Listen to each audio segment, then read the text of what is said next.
through the day, yes, we are inevitably going to experience things being added into this toxic bucket. Now, what happens is if we're not careful, this toxic bucket can tip over, and then you have the manifestation of diseases.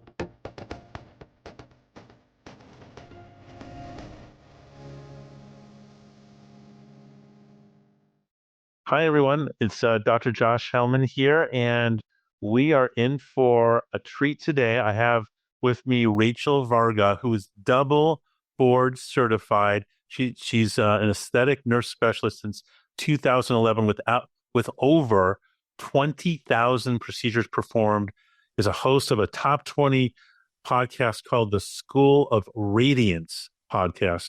She's an international clinical trainer for other physicians and nurses. She's a celebrity skin expert featured by people like Dave Asprey and JJ Virgin and many more. Rachel is an international speaker and a 5-time academically published award-winning author in the field of regenerative and aesthetic nursing, as well as the executive board member and peer reviewer for the Plastic and Aesthetic Nursing Journal, and a regular contributor to the UK-based Journal of Aesthetic Nursing. Rachel is one of the first to combine functional slowing aging techniques, biohacking, and modern medical aesthetics by teaching us how to tune into what the skin is telling us about our internal health and what to do about it through education on at-home, non-toxic skincare. And we're definitely going to talk about that.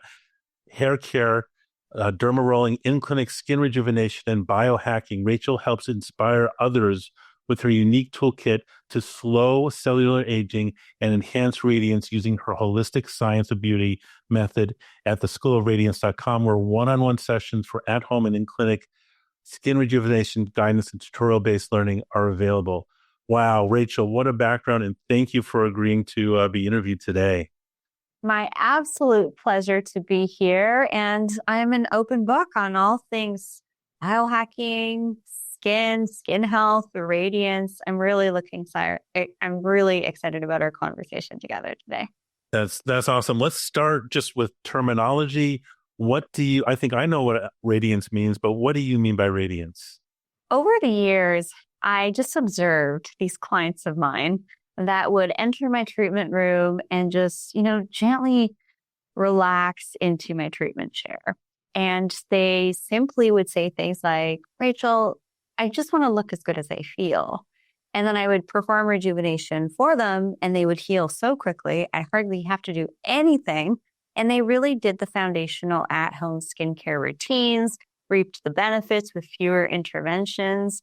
And I also then over time started to ask them about key determinants of health, including body, mind, spirit, and energy practices. So I noticed the subset of clients of mine that were truly radiant. They would light up the room. And I learned from them actually starting in my mid-20s. And I've been studying what makes some people so different and more beautiful, even as they are in their 60s, even to mid-90s. And then I was reading a book about a month and a half ago. And I know I've been studying radiance. I didn't quite know how to put words to it or communicate what it was to help others cultivate it. But actually in Ayurveda, they have an answer. And in Ayurveda, the 10th body, so we have our body, mind, spirit, energy, bodies to us, as well as other aspects.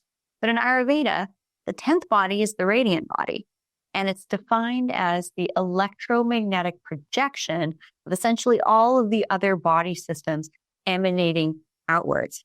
So to enter a room, have the right people notice you in the right way, have the energy to do what you're here to do. This is what radiance is all about. That's amazing. So how in the world did you end up? Because I know you started off as a nurse, and I mean I started off in emergency medicine as a physician, ran into lots of clinical nurses.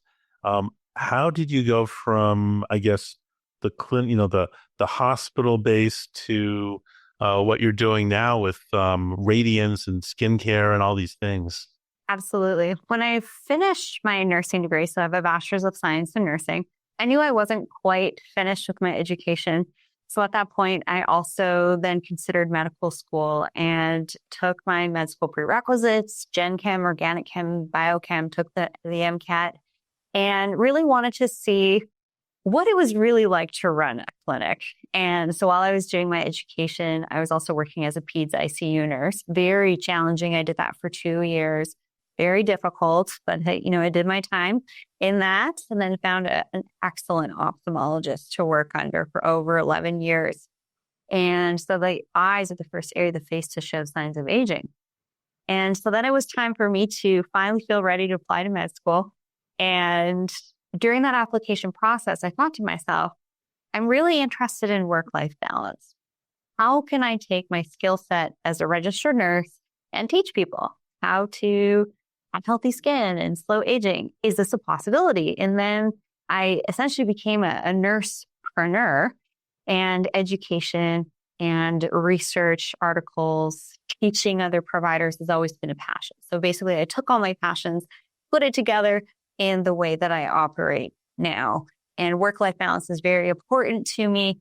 And we're in a really beautiful time, actually, where we're seeing a lot of innovations. We're in a very novel time of being alive as humans. And we're seeing people operate and share and teach in really beautiful and creative ways. So long story short, that's why I'm here today with you. That's great. So, I mean, there's so much to unpack there. Tell me more about the skin and oxidation, because I know you've written, numerous clinical articles about antioxidants and oxidative load. Explain what that is and how that may tie in with the skin. Yes. So as a clinical trainer for a number of different non-surgical modalities, I was always looking for ways, how can we help make rejuvenation a little bit safer and reduce adverse events? So I started to look at what constitutes a lot of adverse events. And oftentimes it's people with underlying higher levels of oxidative stress or autoimmune conditions. And then there's other reasons why there's, people that have delayed healing and all these things. So I really fell into this work through observation, having a researcher, scientific mind. I look for signals in the data sets as well, which is what I referenced in my latest article, because I simply noticed some people responded better to rejuvenation than others. And then I started to investigate even further. And in an effort to truly enhance patient care and help people receive the best rejuvenation options possible, this also came down to me sharing my knowledge with my beautiful colleagues in the medical aesthetics, cosmetic dermatology, plastic surgery space, while I also had all these other friends in the functional wellness space, the integrative medicine space, and really saw how the fields were operating very differently. And with the highlight of the functional and integrative practitioners really having an emphasis on oxidative stress and then taking that into the medical aesthetics world. So I'm a leader in that regard, and I am seeing a beautiful shift in the medical aesthetics industry to allow clinicians, when they meet with client, to notice things like redness, puffiness, darkness to the eyes, hyperpigmentation, acne scarring that, takes months to go away or it doesn't go away, hair loss. What are some of the underlying causes of this? To not just do rejuvenation, to put a Band-Aid on it. So at the end of the day, that's really my why. And then for those of you listening who are potentially considering rejuvenation or, cleaner skincare and all of that, there's also a deep-rooted why here. The why to desiring to present as our most beautiful, rejuvenated, youthful self is not only to build our confidence. There's a deeper survival need here. It's actually to build our community. At the end of the day, we're stronger together as opposed to just being alone on our own. Because when stress comes up, oxidative stress, but also mental, emotional, things like that, it's great to have a network to rely on. So at the end of the day, if you're thinking, this beauty stuff, rejuvenation, it's all about vanity, it's actually not. There's a deeper survival need for cultivating our community running in the background of your operating system. that maybe you didn't know about until now. That's awesome. So Rachel, tell me more, is when it comes to oxidative stress, is that the same thing or tied in with toxins, or what's the relationship between toxins and oxidative stress? Because in my mind, one of the reasons you shouldn't be smoking is it increases the oxidative stress on your body, including your skin. And you can see that in chronic smokers, often their skin doesn't look very good. Absolutely. So someone's oxidative stress status is related to their toxic exposure. When we are exposed to a toxin, it initiates a cell danger response, which can actually have a systemic impact on us. So the definition of oxidative stress status is essentially also correlated to how many toxins they have in their system. So at the end of the day, what I love to discuss is how can we keep our oxidative stress status as empty as possible, which I like to refer to as the toxic bucket. Because that's a bucket, not like a football end zone or something like that. No, not a football end zone. I'm representing a bucket. Okay. Because, as we move through the day, we have exposures from all sorts of things: air, water, lighting, electromagnetics, pathogens, which I reference in my paper, which we should definitely dive into those key aspects. But through the day, yes, we are inevitably going to experience things being added into this toxic bucket.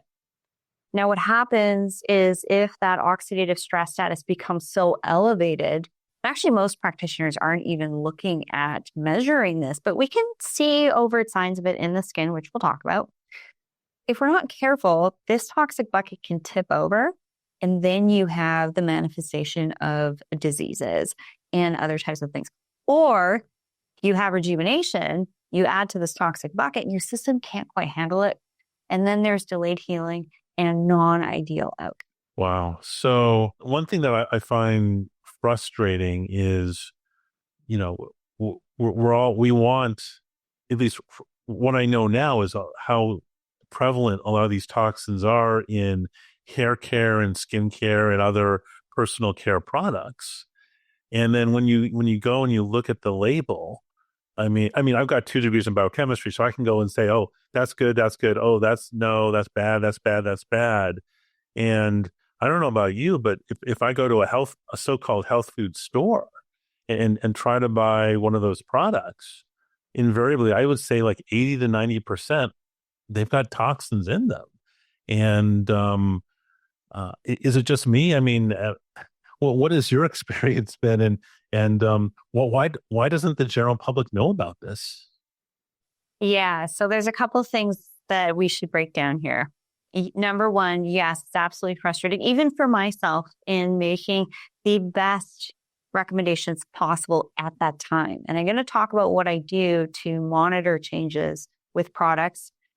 But yes, these prevalent toxins in skincare, hair care, personal care products are parabens, phthalates, sulfates, artificial dyes, fragrances, and of course, testing on animals. Let's test on consenting adults, shall we? The other thing to consider here is, yes, I also have a background in biochem, and this also allows me to read an ingredients list and very quickly identify if there's even things on that ingredient list that aren't in those categories that I listed, but they're chemicals that just really aren't good for us and don't need to be there. So when you are looking at a product and it is marketed as chemical-free or all-natural, for yourself, obviously, Joshua, you know this, that anything from planet Earth is going to be considered natural. All right, but petroleum is natural. That doesn't mean you want to put it on your skin or hair. Yes, petroleum, gasoline, they all come from planet Earth, but it's not good for us. They're known carcinogens. Absolutely. They create, mutations in our DNA.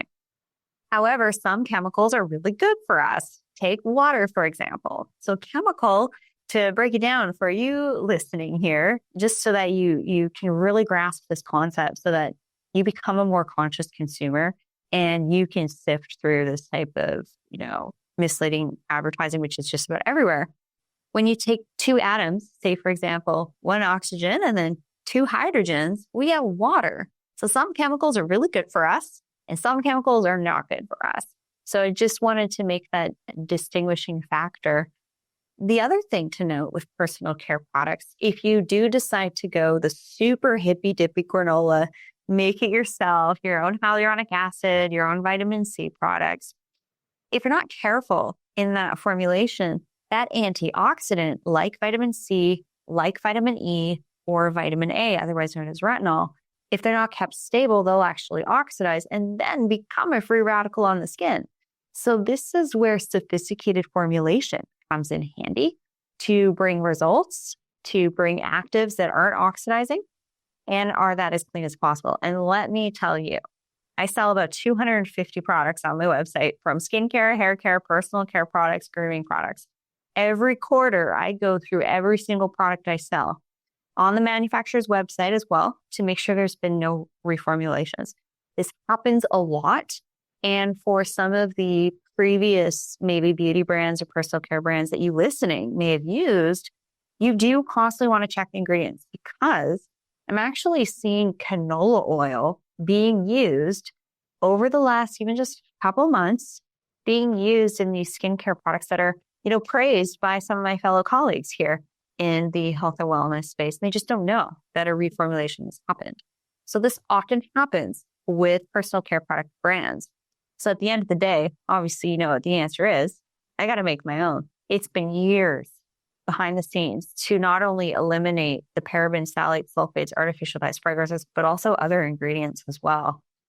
So so it's a full-time job, keeping on top of ingredients and ensuring I'm always offering the best of the best. Yeah, I'm glad you review the products on your website on a regular basis, because it can change. What about, do some of the products have the word like fragrance, which could basically mean anything? Fragrance is oftentimes a formulation secret.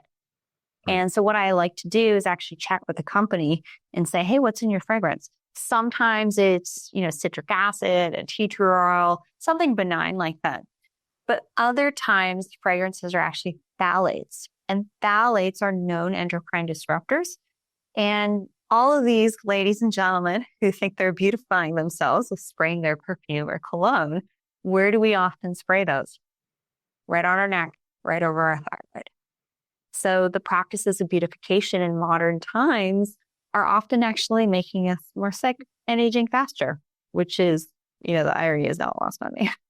Yeah, no, it's craziness. And like, so you mentioned tea tree oil. If it truly is tea tree oil, that sounds perfectly safe.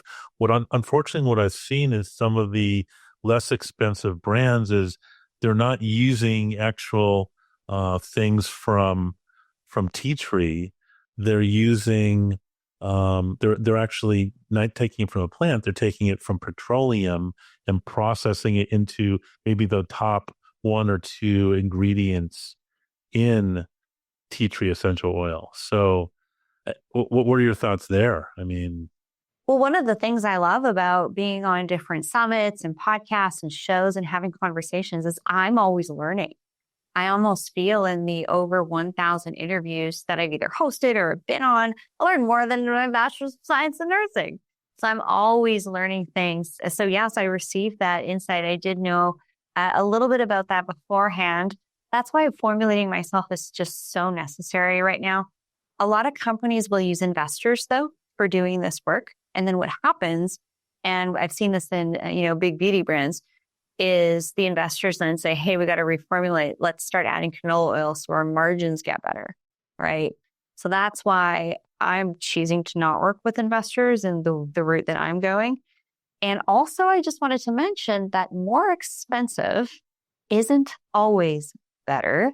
Yeah. So I'm always on the hunt for formulations and products that are at a reasonable price point. You don't have to use too much of it, and they provide results. And let me tell you, it's a full-time job.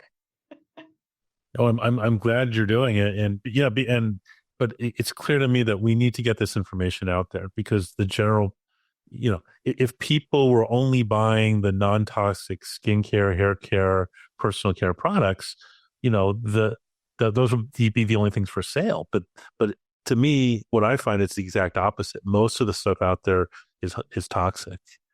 Yeah. Yeah. And the other thing with this is a lot of the products that I like to work with, for the most part, you tuning in have never even heard of these brands. So there's also the component of heavily marketed beauty brands. So the company puts a lot of emphasis on media and marketing. And we're going to talk about med spas and what's happening in this multi-billion-dollar industry as well.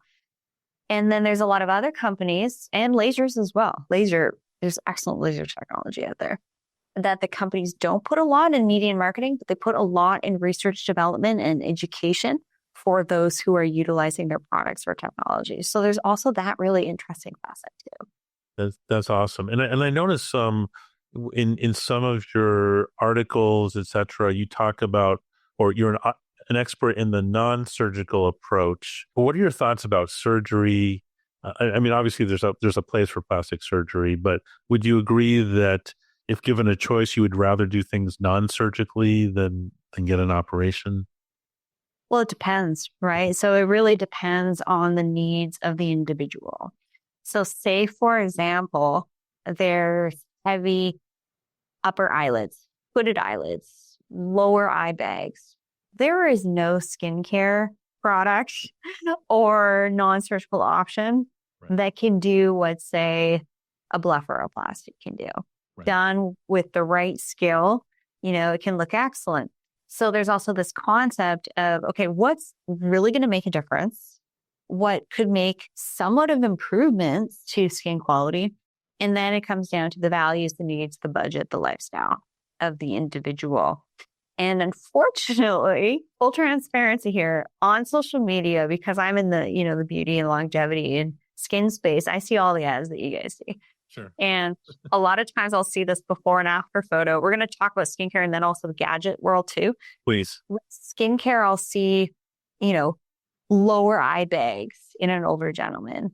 And then 70 days later, magically that eye bag is completely removed. But because of my experience in ophthalmology and oculoplastics for so long, this is, highly specialized area of eye surgery.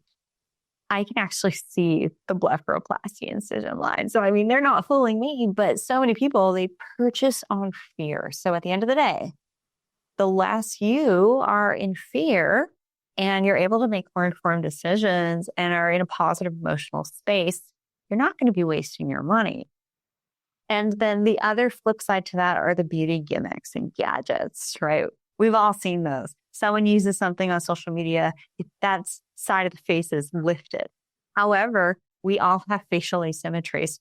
So what I'd really like to see is that individual before doing anything. And if that side of the face that was, said to have had that gadget applied, if that was anatomically their higher side. I see those types of marketing gimmicks employed all the time. Right. Or they use a different light, or they're using Photoshop after the fact to make things look better. Yeah. What is your take on the changes in med spas these days? Mm-hmm. So because I'm a clinical trainer, I also help other medical aesthetics clinics and practitioners with their marketing to do it in a more educational format as opposed to just sales. What I've seen happen over the last, I'd say even just 5 years or so, is a lot of investors, in order to basically hedge themselves against recessions and economic downturn, they are looking to diversify their investment portfolios. And the beauty industry, the skincare world, the medical spa industry, the beauty industry in general, plastic surgery industry in general is like a multi-billion-dollar industry. So what we're seeing are a lot of these investors actually coming in and buying medical practices. Right. So then what happens is a lot of times it can be, at the end of the day, what's the bottom line? How much money is it bringing in? And then the other thing that's really interesting is they buy multiple clinics. All the advertising looks the same. They get all the same technologies. And that's because they actually get really good deals on specific type of rejuvenation technologies. And then they market it like wild. And I've seen this with a lot of different non-surgical options. Clinic purchases something and then they provide, advertising dollars. That's why when new tech comes out, you often see lots of ads for them that you just might not have known about, but it might not be the best tech out there. In my experience, Joshua, I have taken about a 7 to 8 year rule on just about anything. Okay. Anything laser, non-surgical, if it's been applied to the general population for 7 to 8 years, then I'll consider it. Because what I've noticed with a lot of these non-surgical options, skincare trends, all this stuff, is that the first generation is never the best. Right. It usually takes a couple iterations to get your formula, the technology on point, as well as the protocols to apply it. So what's really interesting is what I'm seeing in the exosome, stem cell, peptide space. This is really actually where non-surgical injectable worlds were in the 90s. Right. So I'm excited to see where things move towards, because I think we're on this precipice of really being able to slow biological aging in a meaningful way. Yeah, no, I think the whole area of regeneration is exciting. And I've been learning about peptides, certainly for more than 7 years, and exosomes and stem cells, maybe for 5 or 6 years. So yeah, no, it's really exciting. Yeah, we're kind of there, right? Yeah. We've been working with some of these options for quite some time now. Formulations are better. The application protocols are better. Because at the end of the day, for you listening, it's not always the best idea to go with the new bright, shiny object syndrome, especially if you're wanting to watch a pocketbook. However, the other approach that I really like that you take, Joshua, is when you start to see evidence that something can be helpful, there's certain things that, I won't want to wait on, and I know you won't either. And then we'll analyze our own data as we move along through quantifiable data analyses if something's working for us or not. So there's kind of like two different camps for different types of things. It's comes down to personal preference and intuitively what your body is asking you for. Definitely. Wow. So tell me more about, because you're out there training other clinicians. You just mentioned that, you don't necessarily want to be the first you don't want to be the guinea pig. Obviously we don't want experimentation on animals, but you don't want to be the first one on the block getting a new type of procedure, because you just don't know the results. Are you seeing that out there? Are you seeing people right now as we speak? Are you seeing people, just getting things done because it's the shiny object? It's the new. Oh yeah. This happens time and time again in the industry. So actually what prompted me to write my very first research article a number of years ago, you can read it on my website, was because I was seeing so many side effects from something in the lower eyelid area, right? The application of hyaluronic acid, the lower eyelid, you'd go on social media, you'd see immediately the dark circle and eye bag disappear. But what you don't see is the potential lymphatic drainage blockage around the eye resulting in edema overnight, right? Blocking of lymph drainage. So that was one example of just a rejuvenation outcome that I was just tired of seeing issues from. And so then I wrote a paper on it so I could talk about it and then present it on it.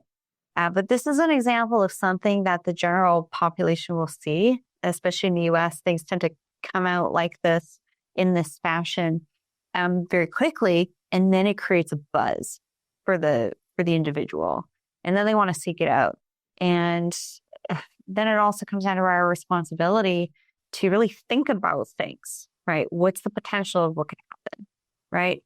And then see over time the negative outcomes or positive outcomes. So I've just seen that a lot, which is why I wrote my first paper on eye rejuvenation. That's great. If we could shift gears a little bit and go back to talking about toxins, just because I think it's an underappreciated topic. What are there certain types of skin changes that you see with certain types of toxins? I'm asking because I think with some of these industrial toxins like the PCBs, etc. If you get really high doses, you can see actual skin changes. But how common do you think it is that people are being exposed to endocrine disruptors and other chemicals that are affecting their skin? Yeah, it's not just chemicals, it's also frequencies too. Okay. So I think approach for those of you listening is to actually just go through what my recent article talks about. Let's do it. So, looking at, so it's titled Oxidative Stress Status and its Impacts on the Skin. So I identified, if food isn't in this paper, that's another paper coming, but that's your wheelhouse, Sure. in that regard, which is fantastic. So there's not going to be too much overlap. But air, water, lighting, electromagnetics, and pathogens, including things like yeast, fungi, mold, heavy metals, parasites. So let's start with air. Now, one of the main ways that the body intakes heavy metals is actually through air. And in my research, what I found was, and also in my clinical experience, noticing when people had higher rates of skin redness and skin irritation and sensitive skin, redness and irritation to the eyelids, I would ask them what was their skin routine like, their skincare routine. And for the most part, these were the water splashers, right? They would wash their face without a cleanser. They'd only wash their face once a day. And then I started to dig a little bit deeper as to why that might be. And if you're not cleansing your skin in the AM and PM and thoroughly rinsing that cleanser off, you're actually having an exposure through toxins in the air. Most homes have mold. Yes, I sleep with air purifiers. It's one of the easiest things you can do. Purify your air, use really good air purifiers. But things like heavy metals, mold, and other things can rest on the skin and actually tell your skin cells to die faster, because when these particulates rest on the skin, it actually messes with your keratinocyte stem cells and triggers cellular apoptosis. So that's why cleansing the skin is so important and purifying your air. And of course, we all know about pollen and all that stuff too. So the same thing goes with that as well. Right. And apoptosis is just programmed cell death, which, in the wrong circumstances isn't good. And I'll just put a plug in. One of these aha moments is that, unless you specifically seek out organic paint, I mean, if you look at, for many people, they live in a house with either lead paint or toxic paint. And then those volatile, compounds go into the air, because most people spend, I think, like 90% of their time indoors. So the air they're breathing 90% of the time is determined by the quality of, the paint and the flooring and things like that. Oh, yeah, absolutely. So next up, we have water. So say, for example, you're drinking tap water still, or you're bathing in non-filtered water. This is something really key to start doing now. And what's really cool, Joshua, is I'm actually seeing some newer forms of water filtration technology out there. So it's not just reverse osmosis. It's not just ionizing. It's not, just remineralizing or just structuring. It's actually all four of those in one piece of technology. And so there's a lot to know about water filtration. But at the end of the day, you definitely don't want to be drinking tap water anymore, because of the amount of pharmaceuticals, other agents and chemicals that you don't want in your system. It's all about keeping that oxidative stress status as pure as possible. So drinking and bathing filtered water is really key. Cleaning with filtered water. So you can do under the sink filtration systems, whole home filtration, countertop filtration, shower filtration. And you don't have to spend a lot of money on this either. There's some more affordable options that are coming out, which is just incredible. Yeah, it's great. And I'll put a plug in. The last step when municipal water companies go to remove particulates is they remove the particulates by adding aluminum. Aluminum's a neurotoxin, can cause cancer and other problems. You don't want that in your water supply. Oh, yeah, definitely not. And then who knows what else is in there too, right? Yeah. So purification, cleanliness is next to godliness. You probably heard that. Same thing goes with oxidative stress and looking and feeling our best. Next up is lighting. So what's really interesting about my research on sun damage is also now through LED damage. And the reason why, just as you mentioned before, Joshua, we are inside more now than ever. We are on our computers. I have lighting. Here's some easy things that you can do in your home. If you have LED lights in your home in the ceiling, try and switch them to halogen or incandescent. If you can't do that, get some inexpensive lamps and put some halogen light bulbs in there, because the LEDs are actually emitting a deeper wavelength of UV radiation than actually what we get outside. Wow. Believe it or not, it's actually, much cheaper. And so oftentimes we think, people often assume I'm terrified of the sun. In fact, that couldn't be farther from the truth. However, I do wear mineral sunscreen on the high real estate areas all the time. Face, eyelids, neck, chest, top of the hands. However, every day I do love to go outside here and to get some full body sun exposure. And there's, this element of when we have our oxidative stress status reduced, our body can actually handle a little bit more sunlight. I used to burn in 10 minutes. Right. And then with integration of certain antioxidants, omegas, and different supplements, reducing my oxidative stress, I could pretty much be outside all day and, not go pink or rosy. But the high real estate areas, face, neck, chest, hands, gets a lot of exposure. I do recommend protecting those day in and day out, but don't downplay LEDs.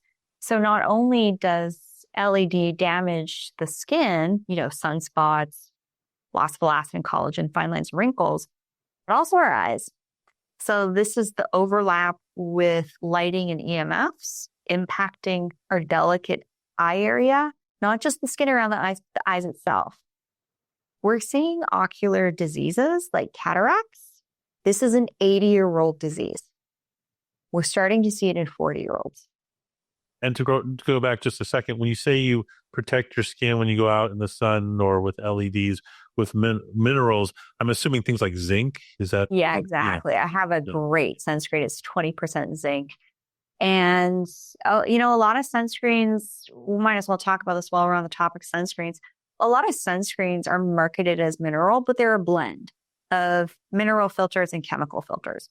Chemical filters, if you go on the back of your sunscreen product, your tinted moisturizer, your primer with sunscreen, and you can look on the back of the label and it says medicinal ingredients and then the ingredients list. If you go to the medicinal ingredients and it says anything other than zinc or titanium, and there's other ingredients that have a percentage next to it that ends with an own or an 8, those are chemical sunscreen filters. They're known hormone disruptors, and countries have even banned them because of the impacts on marine life. So imagine what they're doing to your life. Oh, it's crazy. I'm interested though. You mentioned titanium. Can't titanium also be toxic to people? Yeah, absolutely. It can contribute to heavy metal toxicity, especially in those who already have a high heavy metal burden. So when I am making recommendations for clients, I'm always evaluating these things. My top recommendation that's going to be the cleanest possible is, say, for example, the 20% zinc that I love to use. It's also very hydrating. It's buffered with moisturizers and antioxidants. So coming from the very traditionally trained medical aesthetics industry to then having conversations like these, going to events, performing the research, I've gone through this massive evolution in how I look at skincare and rejuvenation. And yes, those two ingredients, zinc purely on its own is ideal. However, there's micronized zinc and non-micronized zinc, and also nanoparticle. So when you think about, California surfers with the white noses, those were the previous forms of zinc sunscreens. However, they still exist today. And, once I was at a conference, relaxing by the pool between sessions, I left my favorite sunscreen at home. Actually, I think it was on backorder or something like that. So I picked up a hotel brand mineral. It was a hotel brand, but it was, a big brand out there. And I put it on, went in the water, got into the water, and I looked like I was Casper. And this was not a good look. So then there's also this element of a sophisticated product that performs and looks great as well. So I like to marry the best of those worlds. That's awesome. And going back to, it sounds like sometimes the newer technology is not necessarily better. You mentioned stay away from these LED lights if you can, and go back to tried and true halogen. Same thing with some of these EMF exposure, the smart home, the smart.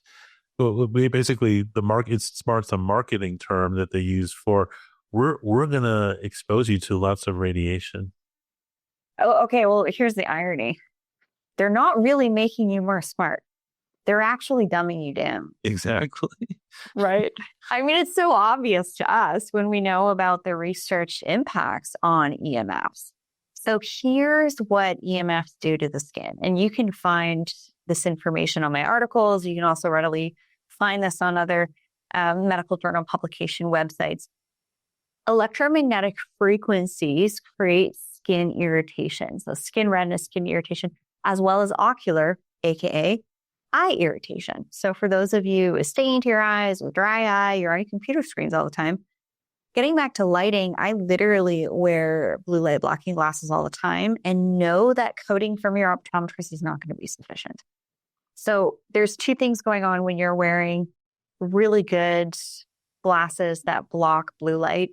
Is number one, you're reducing exposure to LED radiation on the eyeballs itself, but you're also reducing the light onto your eyelids. And our eyelids, crow's feet, hooded eyelids, lower eye bags, the first areas of the face that show signs of aging. So it's kind of like I'm doing it for function, but I'm also doing it for beauty. That's awesome. Wow. And then for EMFs, yes, totally agree with you. The smart technology, it's like convenience these days are killing us. I don't say that lightly.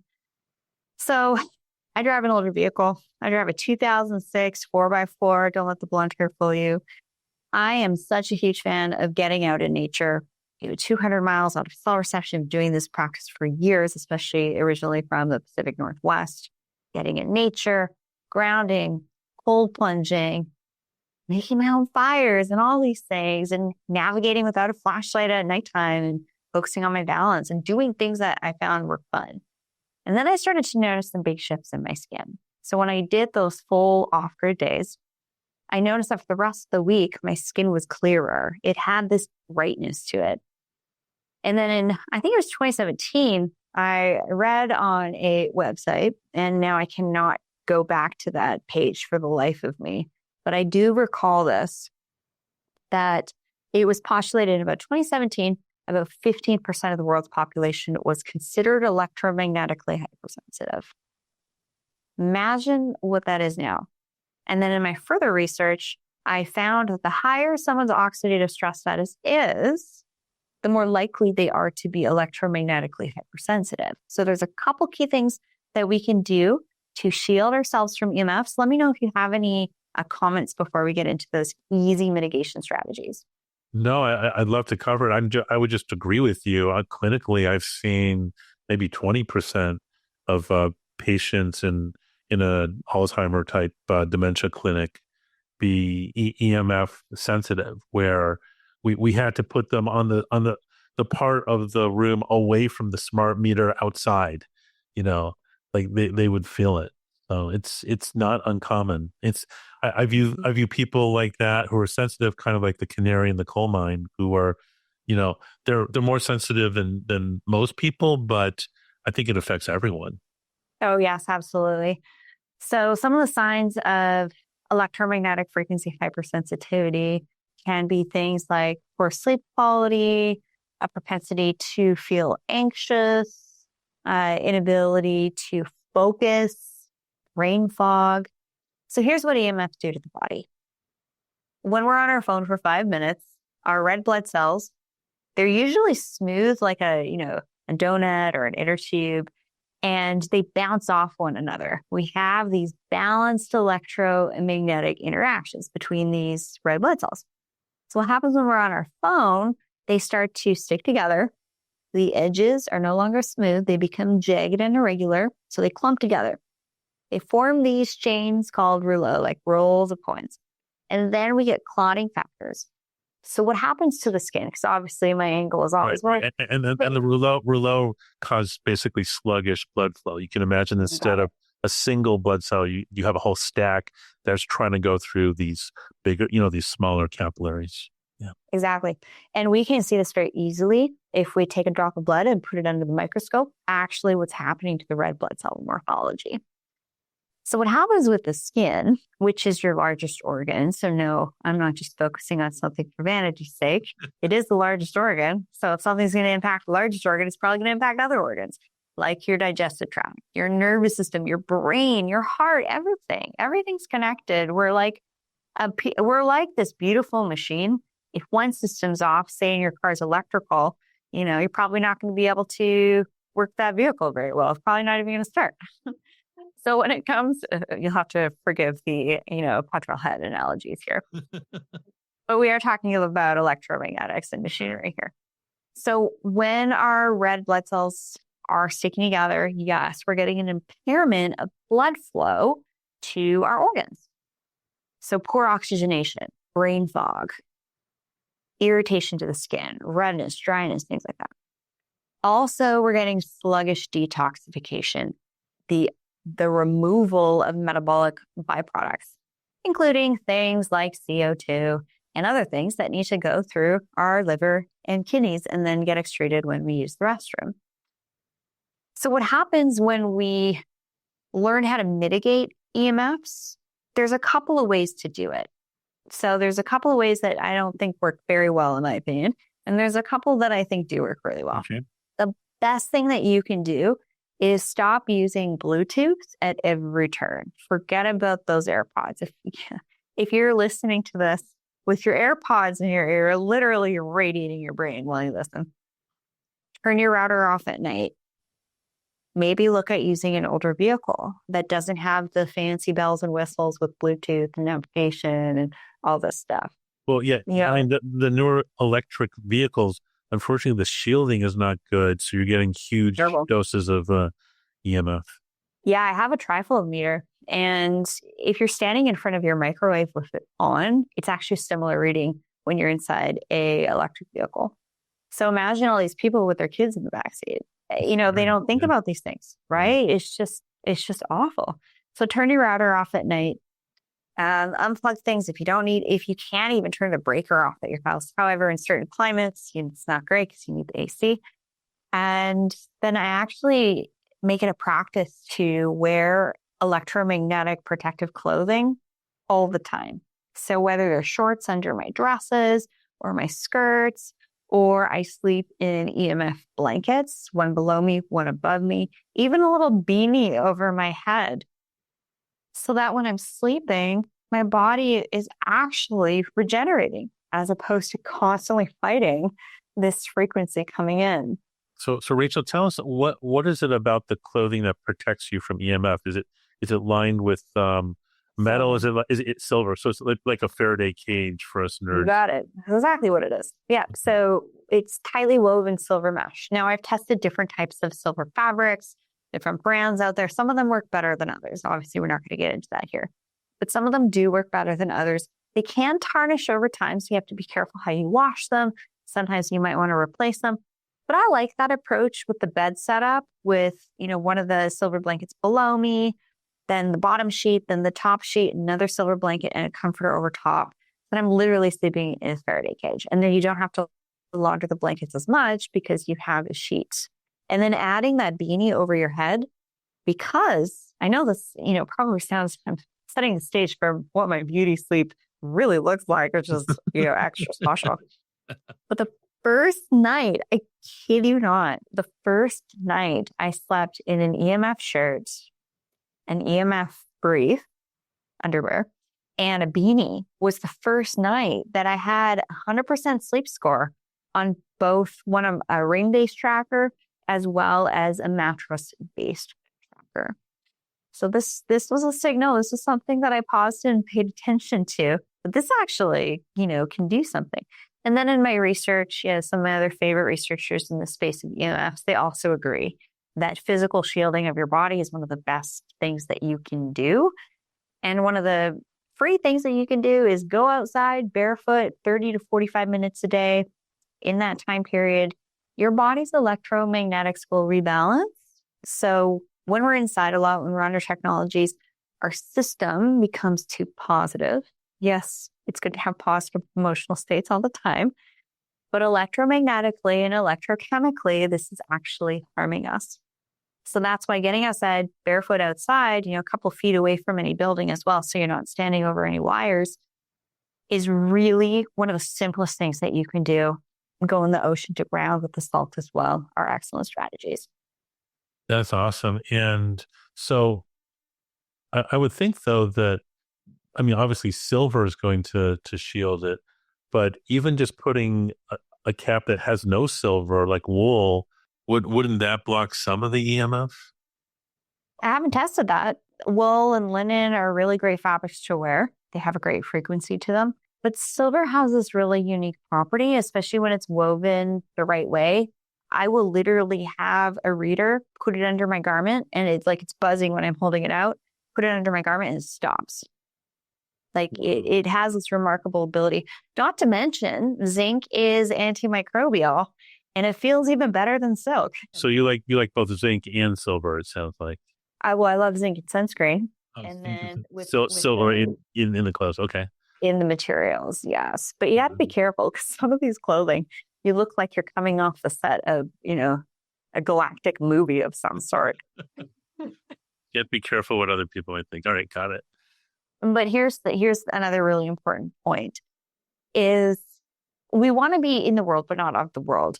We know that oxidative stress is in our air, water, lighting, electromagnetics. Don't get crazy about it. Just make really good choices as often as you can throughout your day. And just know that you're doing the best, right? So when you keep your oxidative stress status low, you can enjoy life, live in moderation. But just notice maybe what your skin is telling you when you slack off with your diet, have a couple extra drinks, right? You get extra stressed out. Your skin will tell you through your scalp, through your skin, through your eyes, what's going on. That's awesome. Anything else before we move on to another topic? Anything else on the antioxidant status or EMF before we change gears a little bit? Yeah, a lot of people don't realize this, that when they're inside, well, first of all, when we're outside, the earth emits beautiful sine wave coherent frequencies. Our body loves these frequencies. Our cells love these frequencies. It's very charging. No pun intended.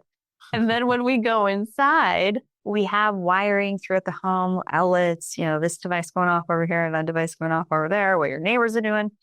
So then we get these really incoherent sine waves happening.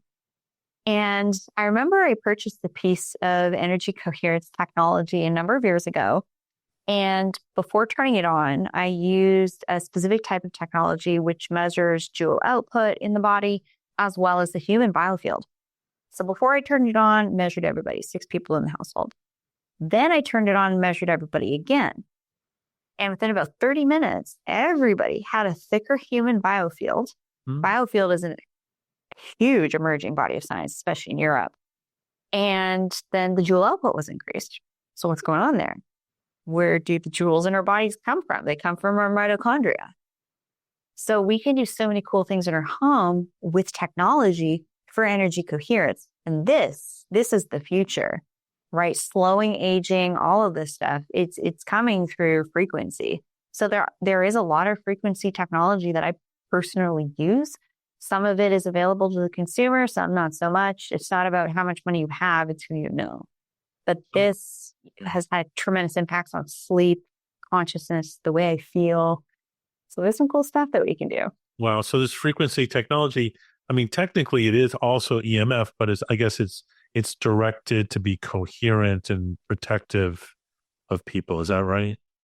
Oh, some of them don't emit any EMFs. Yeah. It just depends on the technology. There's lots of different energy coherent tech out there, whether they're plugged in or they're not plugged in. And this is very exciting space. And I've always been keenly interested at a really young age about energy and frequencies and all of that. And I'm really excited to see where this whole human biofield space goes, where some of the technology for creating greater human energy coherence, consciousness expansion. We're really on this beautiful, novel precipice of expansion. I mean, look at the integrative functional wellness space, exosomes, stem cells, peptides, just like you said, over the last 5-6 years. Well, yeah. And I mean, diving deep, we know that one of the ways that some of those technologies work is through the electrical system of cells. I mean, so we're just learning more and more about that. To pivot on another toxin, I want to get your opinion on, because I've seen that for whatever reason, Europe is well ahead in most areas, ahead of the United States in terms of concern about exposure of the public to these many toxins. But I just saw a news report today where we're recording this in October that the European Union is not going to restrict the forever chemicals, the PFOAs in Europe. And I bring that up because this is a summit on Alzheimer's, and there's evidence, there's research showing that exposure to these forever chemicals is one of the things that can lead to Alzheimer's. I just want to get your opinion on forever chemicals and your thoughts about, Europe and being ahead and more aware of this compared to the United States. Yeah, I can make a blanket statement that Europe's been ahead in many different aspects, whether it's technology. There were these health rejuvenation spas in Europe way before they were here. Also, with some of the skincare brands that I've chosen to work with over the years, they are actually from the UK, because the UK traditionally has banned, more than double different toxic chemicals in personal care products compared to the US and Canada. So when I think about why certain forever chemicals aren't being banned, there are obviously a number of reasons why. It usually comes down to money at the end of the day. Right. That's usually why. Let's just cut to the chase. The other thing that's really important for all of you to know is that I've actually had a neurologist on my show, client of mine as well. He's come out to say that openly. And he said to me, Rachel, did you know that there's a link between skin lesions and brain lesions? So with lesions on the skin presenting, it can be an indication that there's also very likely lesions in the brain. And then he went on to explain to me that the skin and central nervous system brain tissue come from the same skin cell line when a human is developing in the womb. Right. So that's also why when we are exposed to some of these forever chemicals, we see stuff happening on the skin. Sometimes even before we see the neurological stuff. But if you are seeing things like skin redness, pigmentation popping up, irritation to the eyelids, irritation to the scalp, it's an indication that something's going on in the inside. And your brain and your skin are both organs. They are going to have system overlap. And we actually know that with the cell line itself. So if you are someone who's prone to getting skin lesions, I'm not going to, make direct claims on what those lesions are, because obviously this is educational information only. This is not medical information. If you think you have a condition, you must seek the guidance of a licensed physician. But these forever chemicals are something to really pay attention to, whether they're in parchment paper, whether they're in aluminum foil, whether they're in clothing, whether they're in personal care products, right, or also the unseen, right, in things like air, water, lighting, electromagnetics. Exactly. Yeah. They're one of the many reasons you don't want to drink unpurified tap water. If I can change the topic, kind of randomly, derma rolling, what is it? And is it, what's your opinion on it? And is it something that people should consider for their skin? Absolutely. Microneedling has been studied since the 1990s. So there we go. It's got that timeline. I've also seen profound impacts in my clients' skin over many years since 2011 of working with high quality dermal rollers as well as the appropriate serums. So what dermal rolling can do with the right products is actually allow for transdermal application of different skin actives. So they can essentially get deeper into the skin, but this is why you have to use specific products with it that are free of emulsifiers and preservatives. They have, small batch made to order, this is the type of situation, as well as rollers that don't contain metal alloys. So a lot of dermal rollers at home tools are being made in the Orient. And a lot of times they're actually an alloy, which is a combination of different metals, which is not good. Right. Or up close, they're not actually a needle, they're a blade, and they can rust. So I know. So when you see rollers on the market, microneedling tools that are like a 10, 20 use, and then they have to be discarded, they're much better options, which I work with and have since 2011. They're more like a 2-year product.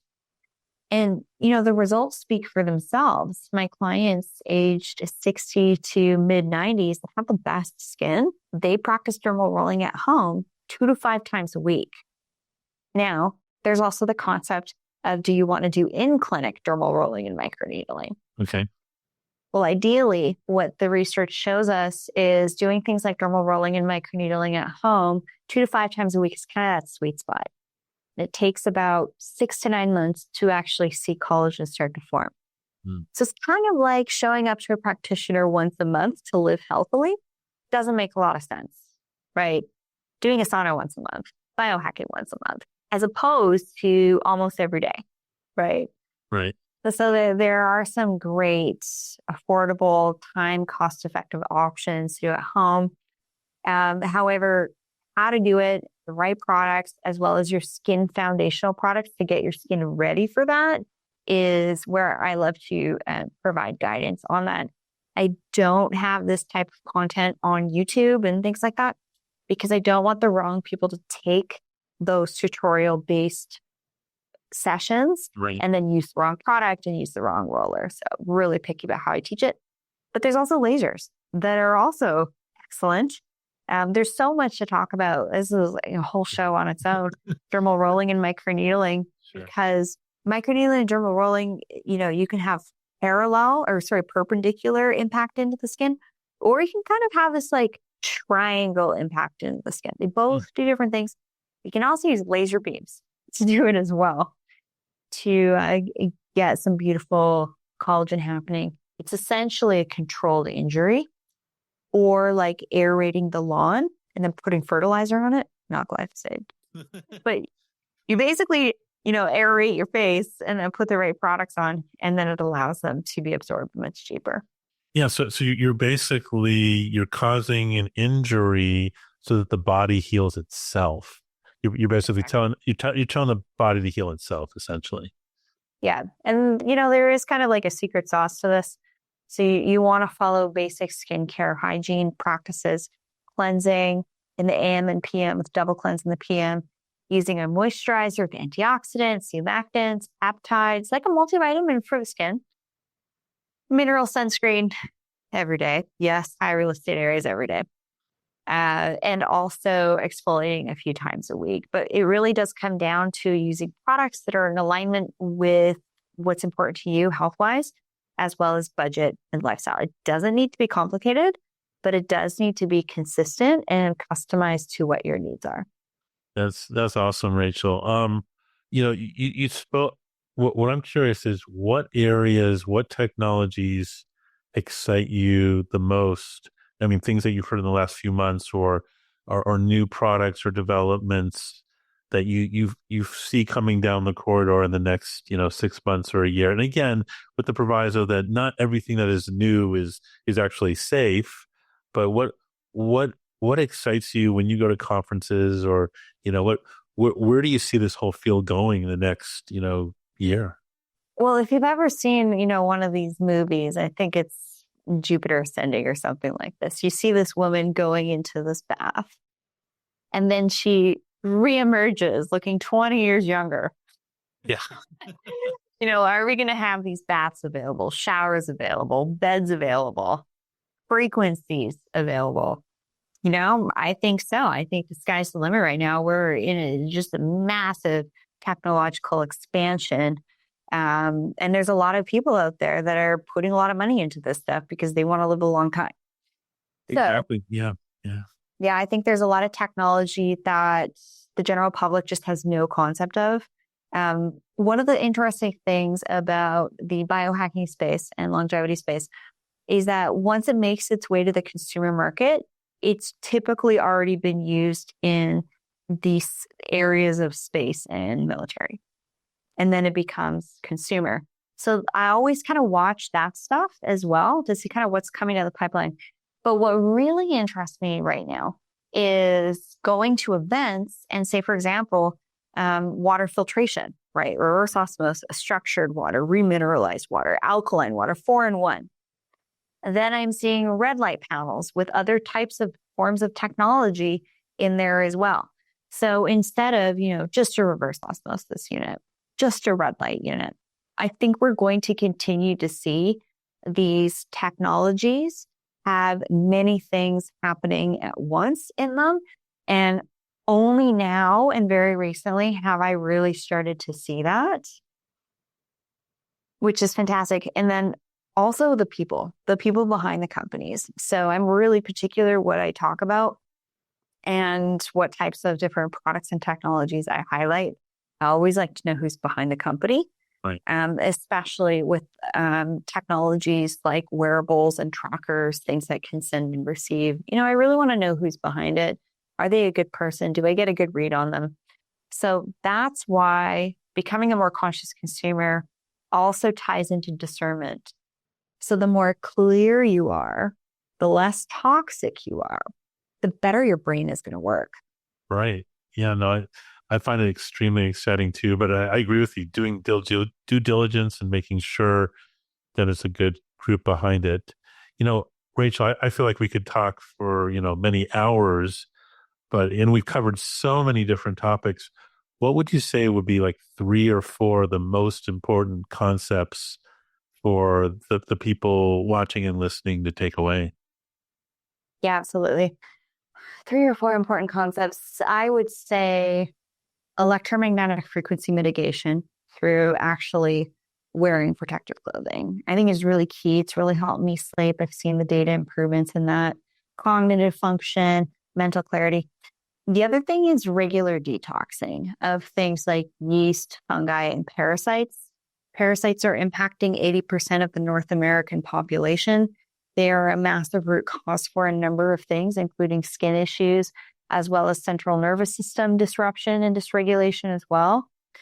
The other thing is to have this concept, this is getting back to radiance, Okay. of always being ready. So keeping your oxidative stress status down, keeping up with taking things like adrenal support all the time, learning to master your nervous system through cold therapy and hot therapy and balancing the two. It's really important. Don't go too extreme on this stuff. Always being ready, to always be resilient, to then always be radiant no matter what, right? As you age, maybe there's some cognitive decline. Well, why is that? You maybe bump up something else here and there, right? Look for the information. The last thing is when you are on this quest to find people to help you and you're building your community, the more pure you are, the better interactions you're going to have with yourself and others, and the better able you're going to be at listening to someone, looking them in the eyes, and determining if they are someone you want to learn from. This is really important in this day and age because there's so many people talking about so many different things. Little quick tip here. You can tell if someone's psychologically scrambled, if their nervous system's a mess, their brain really isn't working well, is if when they're talking and they're talking to you, they can't form coherent sentences. Their eyes are darting all the time. Really learn from people who are living by example. Right. And have a specific frequency that, makes you happy. And you're not learning things in fear or you're in that high beta state. So those are, the 3, 4 things I'd love to just end off with everybody here. That's great, Rachel. And if people want to find out more about you and what you do, what is your website? theschoolofradiance.com, and tune into the School of Radiance podcast for uplifting, motivational insights to slow aging. I'm a huge proponent of brain and skin health. They really go hand in hand. And for those of you looking for some customized guidance, I'd love to meet you. Head on over to theschoolofradiance.com. Send me an email, info@theschoolofradiance.com.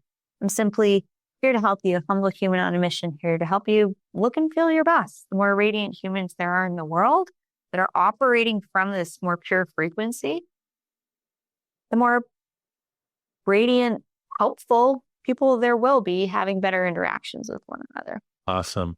Well, Rachel, thank you so much not only for your time today, but I can tell the years of expertise, you know, finding your path, but making a huge difference. I've been doing this for a while. I have not met many people like you who not only understand it, but are willing to share it with the general public and basically create a better world. So, Rachel, thank you for everything that you do.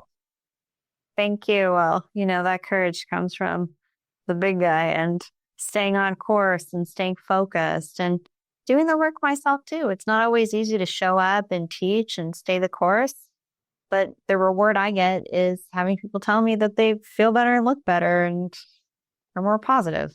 So thank you very much for your kind words. You as well, Joshua. You are an excellent leader and speaker in the space of longevity and wellness. And thank you so much for putting this together. Thanks. This is great.